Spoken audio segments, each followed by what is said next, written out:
আমাদের আজকে আলোচনা বিষয়বস্তু মহাজনী লুটেরা বনাম নব্য ফ্যাসিবাদ।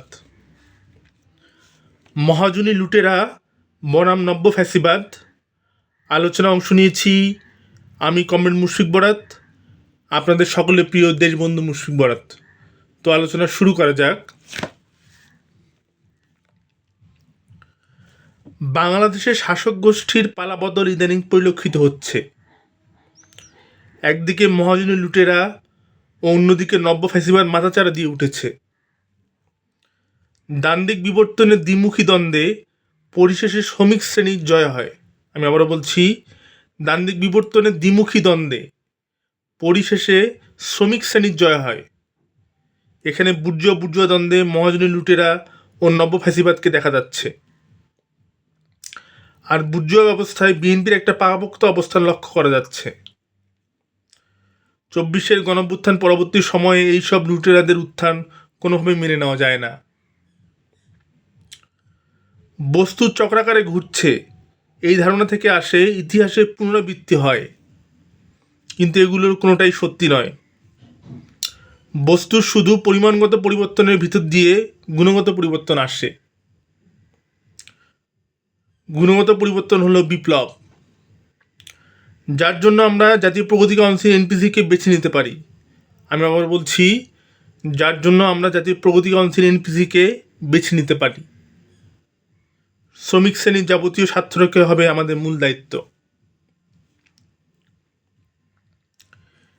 30-এর দশকের মধ্যভাগে ফ্যাসিস্ট হিটলার, মুসোলিনি, ফ্রাঙ্কোর যুদ্ধোন্মত্ততার প্রেক্ষিতে প্যারিস, মাদ্রিদ ও ব্রাসেলসে বিশ্বশান্তি ও সভ্যতা রক্ষায় বেশ কয়েকটি বিশ্ব সম্মেলন অনুষ্ঠিত হয়। 1939 সালে আনুষ্ঠানিকভাবে দ্বিতীয় বিশ্বযুদ্ধ শুরু হলেও পৃথিবীর দেশে দেশে শান্তির সংগ্রাম অব্যাহত থাকে। জার্মান, প্রধানত ফরাসি দেশে শত নিপীড়ন, নির্যাতন, এমনকি জীবনের ঝুঁকি নিয়ে বিশ্বশান্তি আন্দোলনে পুরোদা ব্যক্তিত্ব নোবেলজয়ী বিশিষ্ট পরমাণু বিজ্ঞানী ফ্রেডেরিক জুলিও কুরি যুদ্ধের বিরোধিতা করেছেন এবং দ্বিতীয় বিশ্বযুদ্ধের পর বিশ্বশান্তি পরিষদ গঠন করেছেন।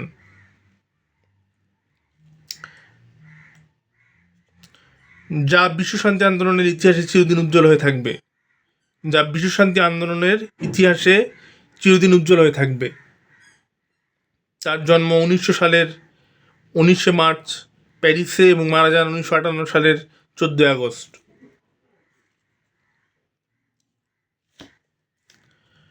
আমাদের আলোচনা এখানেই শেষ নয়, আমরা আবার আলোচনা শুরু করছি। মহাজনী লুটেরা হচ্ছে ব্যাংক পুঁজি ও ব্যবসা পুঁজির সম্মিলন। বৃহৎ ব্যবসা প্রতিষ্ঠানগুলো মিলে মহাজনী লুটেরা দের সহযোগিতা দিচ্ছে ও ব্যাংক পুঁজিকে সামনে আনছে, আরও বিশাল করে তুলছে।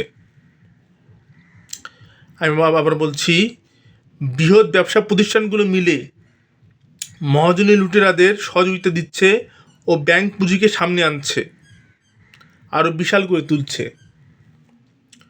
কর্তৃত্ববাদী সরকারের অভ্যন্তরে কিছু বুর্জুয়া, পেটি বুর্জুয়া পার্টি কর্তৃক মহাজনী লুটেরা প্রাধান্য পাচ্ছে। অন্যদিকে পাশাপাশি বেড়ে উঠছে নব্য ফ্যাসিবাদ। আগের কালের মহাজনদের জন্য ঋণের মুনাফাই ছিল মুখ্য। তার জালে পড়ে সর্বশান্ত হতো গরিব কৃষকেরা। বর্তমান বৈশ্বিক মহাজনদের কাছে ঋণের মুনাফা গৌণ। প্রধান হলো ঋণ জালে কনসালটেন্ট, দেশীয় সুবিধাভোগী আর শর্তাবলীর বড় ক্ষোভে ফেলে দেশের গতিমুখ নির্ধারণ করা, দেশের লুটেরা আর বহুজাতিক পুঁজির জন্য দেশ উন্মুক্ত করা। মহাজনী লুটেরা বনাম নব্য ফ্যাসিবাদ, এই হলো বর্তমান রাজনৈতিক সমীকরণ। এ থেকে বেরিয়ে আসার উপায় হচ্ছে 24-এর গণঅভ্যুত্থানকে সামনে নিয়ে আসা, অতি দ্রুত সমাজতান্ত্রিক বিপ্লবের ঘোষণা দেওয়া ও নির্বাচনের রোডম্যাপ প্রস্তুত রাখা, মব জাস্টিস ও মব টেররিস্ট থেকে দূরে থাকা, বাংলাদেশকে তার কাঙ্ক্ষিত লক্ষ্যে পৌঁছাতে সাহায্য করা। আমি আবার বলছি, বাংলাদেশকে তার কাঙ্ক্ষিত লক্ষ্যে পৌঁছাতে সাহায্য করা। দেশকে স্থিতিশীল রাখতে বৈষম্য বিরোধী ছাত্র আন্দোলন ও প্রগতি ছাত্র ফ্রন্টকে প্রস্তুত থাকতে বলা হচ্ছে। নব্য ফ্যাসিস্ট থেকে সর্বদা সজাগ থাকা ও সুষ্ঠু গণতান্ত্রিক পরিবেশ ফিরিয়ে আনাটাও জরুরি।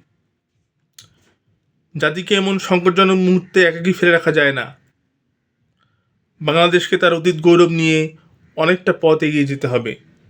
আমাদের আলোচনা এখানে শেষ কমরেড। আমরা আবার পুনরায় আলোচনায় ফিরে আসবো। প্রগতির জয় হোক বিজ্ঞানের। ধন্যবাদ সকলকে।